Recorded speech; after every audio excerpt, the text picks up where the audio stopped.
Hello, everybody, and welcome back to Madden 2005, and we are back with some more Raiders football here, fully getting underway, carrying a 5-game win streak into the final, batch of games, 6 or 7 games left on the docket, and now we are back playing the Broncos for the second time this season. The Broncos handled business in Oakland in week number 2, beating us by, I think, 10 points or so, 21-31, I think was the score, but now they are looking to sweep us in the season series, which would be incredible for them since they are a game behind us currently as it stands. The AFC West is completely loaded. I think the Chargers are still sitting either at 8-2 like we are, or 9-1, or 9-3, something like that. They're sitting around our same record, and then the Broncos are, of course, behind us, and the Chiefs are struggling to keep things going. Struggling to keep the momentum going themselves. So it's a bit of a log jam at the top here in the AFC West. Last year we saw a huge log jam in the AFC just in general with all the high-powered teams. It's going to be a similar situation this year, but now our division is probably going to contribute to that quite a bit. So the Broncos, it's the first time we're seeing them in year number 3. We did already play them, as I mentioned, but the Broncos have been finishing 7-9. They've already matched their win total of the last 2 seasons. So they're really looking to finally get over that final hump like we are, breaking our win totals from the last couple seasons of 8 games, trying to get into the playoffs if at all possible. There's still plenty of weeks for all that to be decided here, plenty of games still yet to be played, but both teams are looking to really kind of set themselves apart with a win today, so it's very important. This game is important like every game against AFC opponents at this point in the game, and so the Broncos are already cooking something in their own end, but the running back's going to fumble it. And I believe there might be an injury to the running back. I don't think there is. I think he actually might still be healthy here. But either way, their running back, he will fumble it. And so now we're moving the other way. And Teo Johnson with a quick reception is going to get the Raiders moving exactly in the direction that we need to move. But it's already 3rd and 11 here from the 15. Couch back to pass. Fires one across the middle again. And it's Teo Johnson for another reception to get close to the goal line, but not quite in there. So probably about the 1 or 2 yard line, we're going to have to line up for at least 1 or 2 more plays here to maybe get into the end zone. Hopefully we can, unless the Broncos defense can keep us out, so hopefully not. But it's 3rd and goal already, and now we're not going to go with the handoff here, but Couch is going to throw for it, and that pass is going to be broken up in the corner of the end zone as Jerry Porter cannot get to the football, and that pass is broken up. So the Broncos do a good job of forcing the goal line stand here, and now we're going to bring up Janikowski for a chip shot, and he nails this one through here for 3 points. So now we're going to take a quick lead over the Broncos following their fumble early on offense,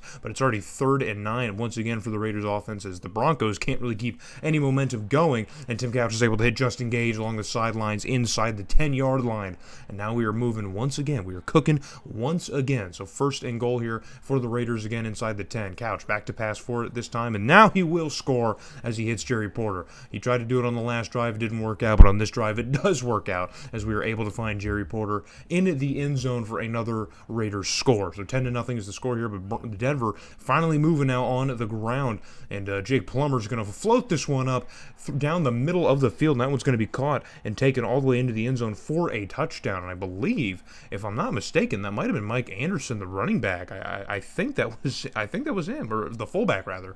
I think that was the fullback, and it is. Yeah, it's Mike Anderson, the fullback for Denver. So Denver's going to answer back here and only come within 3 points at the end of the first quarter. So some back and forth play here, but it's still a manageable game for both teams. So now it's 3rd and 5 for the Raiders here on offense. Couch back to pass here, gets rid of it quickly, and it's going to be caught once again, I believe, by Teo Johnson. Is that Teo Johnson again? Has he been the number 1 contributor in the receiving corps so far today? And it looks like he has. So we'll get another look at it here as Teo Johnson running a clean route here, getting open here, and that was a good correction there by the defense, able to get off of Porter as he was trying to kind of throw a pick for him for Teo Johnson. So good defensive play by the Broncos here, but it does not stop the movement on offense. And now Brian Lynch is getting in on the action here. Had himself quite the game with Kansas City, and he gets himself a completion. Just about gets the first down, but we're going to give it to Justin Fargas to complete that job, and he does just that. If nothing else, he will at least get the first down for us. So we are now moving once again on offense. We're going to give Fargas the call once again. He's going to bounce outside and get into the end zone somehow. We're going to need to get another look at this because this is a weird play here. Moria Norris laying down a brilliant block, man. That is exactly what you get a guy like that. And Fargas trying to redirect in the hole here. He couldn't quite find the opening in the pocket, but he does eventually. He does eventually find the hole in the line. So it's going to be another score for the Raiders, and now we're back on offense. And Couch finally giving up another goodie to the Denver defense here. And those have been happening a little little bit more prevalent here, and this is a double whammy as now Justin Gage is injured on that play, and he would not return for the rest of the game. So another game we're going to have to finish without one of our top receivers. And now Denver can't seem to get the ball moving here on the on an offensive opportunity. So bring in a Lamb or a Lam. I think it's a Lam. Maybe a Lamb? I don't know. But either way, he's able to nail home a 54-yard field goal to get the Broncos back within one possession. As the score is now going to be 17-10 here in Mile High Stadium. So still late in the first half. There's still plenty of time to at least do something else, and the Raiders are now back on offense. Couch takes a nice longer shot at Teo Johnson, and Teo Johnson's got a lot of room behind him, and no one really in tow behind him. Well, I mean, he's got quite a few guys in tow, but none of them's got the speed to really keep up with Teo Johnson. And so we're really seeing a lot of that speed getting flexed by Teo Johnson so far in this season, man. That's like his second or third just straight big bomb of a play that that Couch has been able to get to Teo Johnson. So I don't know what team in the NFL right now is getting that kind of production out of their tight end in this era. I don't know, man. I think it's only us. We're getting a lot of offensive production from our tight end, especially in this game. Teo Johnson's having himself a game right now in Denver. So 24-10 is your score, but Denver still with plenty of time here with a minute left to go in the first half, and Plummer wants a deep shot of his own, and that one's going to get caught and brought down here in double coverage. That one's going to get caught. So Derek Gibson and Nnamdi Asomugha could not break up that pass, and now Plummer's going to try and run for it himself here, and he's going to get absolutely flattened. I think it was Warren Sapp who laid the lumber down there, but now the Broncos running some hurry up here, facing a third down. They're only 2 for 6 on third down, and it's 3rd and 10, time ticking away, and Plummer rips one to the end zone, and it is in and out of the hands. I couldn't quite tell who. It looks like Darius Watts maybe, in and out of the hands of him.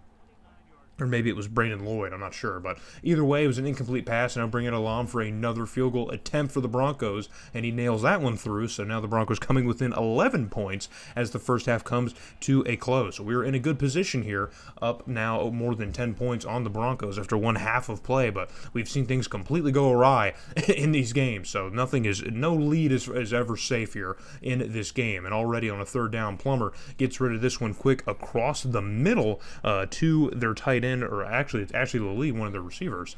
He looks like a tight end. He's built like one. And so fast forward to a 2nd and 1 now for the Broncos. Plummer's going to hand this one off to the running back here. I think it is, I believe it's Quentin Griffin. I think the running back, Quentin Griffin. There might have been their fullback on that play, Mike Anderson, but 3rd and 2 now for Denver here, and they're not going to hand it off. Plummer's going to try and throw for it. He's going to throw it in the flat, and I believe it's another pass to Mike Anderson, the fullback. So it looks like maybe Denver uses the fullback a little bit more as a pass-catching threat than an actual running threat, which is interesting. So 1st and goal, they're going to hand this one off to the backup running back, Ernie McDaniel. So the reason I thought there was an injury is because Quentin Griffin is listed as injured on the depth chart here, but I could have sworn I saw him in the game. But that is their backup running back, Ernie McDaniel. I think they drafted. He doesn't have a picture or anything, but I think they drafted him in the first season because he didn't say he was a rookie either, but he's got no picture. So I'm going to guess that he was drafted. So, but Denver finally scores and helps to even up the score a little bit, but now Plummer's finally making a mistake of his own as Denver's going to get their 2nd turnover of the game. Remember, they had the fumble early in the game, and now Phillip Buchanan gets himself an interception in this game as Jake Plummer struggling to find an opening. So the third quarter is going to come to a close. We're still holding on to a lead here. It's a short one. It's only 4 points as our offense did absolutely nothing in the third quarter. It's a typical story for this Raiders offense. So on 3rd and 5 here, Couch got to get something rolling here. Takes a shot towards the end zone, and that pass is broken up as we are unable to convert off of a Denver mistake here. Just kind of add points to the lead, and we desperately got to add something to the lead here, and we struggled to do it. So can Janikowski do it himself with his leg? And he does. So now the lead at least extends to 7 points. So we're in a good position here. Denver needs to at least score a touchdown to even up the game here, but there's plenty of time to do that. On 3rd and 8, Plummer back to pass, gets rid of it across the middle, and that time I believe it was Darius Watts. But Jake Plummer takes a hit from Warren Sapp on that play here. Might have even came a little bit late, but there's no flag. But that is going to take Plummer out for the remainder of the game here. So now bring up, you'll never believe this, bring up Quincy Carter from the Cowboys fame, from the friend of the channel, not a friend, but, a popular fixture on the channel. And already Carter's unable to advance the ball any further, so bringing Elam for another field goal for the Broncos, and he does nail it through. So he's been really, really good this game. Same with Janikowski, and it looks like the AFC West has a bit of a prominent kicking force in the division, I guess. So Denver's going blow for blow here with field goals right now. Now it's another 4-point game once again. So under 2 minutes on a third down, we need to pick up the first down to be able to extend our drive at least and maybe end the game. But Maury Norris can't get it, so we have to give Denver the ball back here with a minute and 30 and counting off the clock here. And Quincy Carter's going to do what he does best here and start to run with it with his legs. He's going to nearly get his head taken off, but he's going to be okay. He'll be able to line back up under center, but time is still ticking away. Under a minute and a half. We got to get set now here. Carter's just going to take the snap, no spikes or anything. He's going to run for it again and gets his head taken off once again, man. He's getting clotheslined out here by our big D lineman, man. I don't know why he keeps trying it, but he's going to continue to try it, I guess. And so now Carter, a little bit smarter, going to take a shotgun pass. Still takes a shot after he throws it, but that pass is still going to be caught here by Ashley Lallee deep downfield. And so now at about the 15-yard line, the Broncos look to be in pretty good shape here to maybe take a go-ahead score if they can get into the end zone. Just a minute left to go. Carter takes the snap again, no spikes, and quickly gets it back to Ashley Lallee with 3 Raiders on that side of the field, but neither of them were able to break up that pass, and that's going to be a touchdown for the Broncos here. And now they're going to take, pending the extra point, a 3-point lead. So with a minute left to go, we can still answer back. Tim Couch takes the pass here, throws it across the middle, and it's going to be caught, I believe, by Jerry Porter, or actually it might have been Chris Cole. And so now the Raiders are going to try and run up to the line of scrimmage here. Couch not going to spike it, going to just go for the throw. Floats another one out here. This time to Doug Jolly, I think, the tight end. We finally get some Doug Jolly snaps. Unbelievable. I guess he's out there in this set, and he's going to stay out there. No Teo Johnson. So the time still ticking away under 40 seconds now. In a short yardage situation, Couch still going to throw for it. Flips one out in the flat here to Justin Fargas, and there's no shot of... Actually, hold on. This number 10, this has to be a glitch. I looked all over our roster. There is no number 10. I don't know who that is, where he comes from. I have no idea. I don't know who that is. But either way, on the very next play here, we were able to hit Chris Cole along the sidelines. They're going to say that was good. It's far too late in the game to challenge it by any means, but we're going to get a look at it anyway and just see. Okay, we're going to get a look at the feet here. Now, that's 1, 2. Yeah, I think he definitely got it, man. It's definitely close, but I think he got it. So now it's another situation here where we could potentially play for the field goal here, but we are close enough to maybe get into the end zone. So it's all about how we manage the clock right now. And now time ticking away. We tried to run with Fargas. He got close to the first down marker, but on third down, Couch is going to get sacked, trying to squeeze in another play and maybe take a shot towards the end zone. So we're going to let the time tick down to 4 seconds and bring out Janikowski for a late field goal. The kick is up. It is still up. And it is good through the uprights with the cinematic camera. So we tie the game up at 30 apiece with just 1 second. So barring any catastrophe on a kickoff here, the game is going to end, and it does. So 30-30 is now the score, and that means we have overtime football. We haven't seen overtime football in this game since like year number 1. So we're finally back in overtime. And now on the opening kickoff here, we are going to receive it. Puts us in a good chance to maybe win the game here. So Phil Buchanan fielding the kick, and he's going to fumble the football, and it's going to be scooped, and the Broncos got to go the other way. Maury Norris can't get there, and it's a touchdown. Oh, for goodness sakes, no, it's a scoop and score. The Broncos are going to win off the opening kickoff of overtime. There's no shot, brother. There's no shot. The Broncos win it. There's no way. There's absolutely no way, man. Like, just absolutely no way. I am just floored right now, man. I don't know what this is. I don't know. I don't know what we're doing. I don't know. We drop a close game here to the Broncos here. Our 5-game win streak comes to a close. We outplay the Broncos in so many metrics, as we know. It was a little bit more even of the game. That third down percentage is even more even, which is interesting. So that is how this game is going to come to a close. So unfortunate for us here. We finally lose a little bit here. We lose a game, which is massive. Tim Couch still has himself an impressive game for the most part here. The interception's bad. He's been throwing a little bit more as of recent. We gotta watch that, man. He's starting to throw at least one a game, man, and that's kind of what Rich Gannon was doing in year number 1, which is a huge mistake, a huge problem. Teo Johnson, man, 164 yards through the air, unbelievable.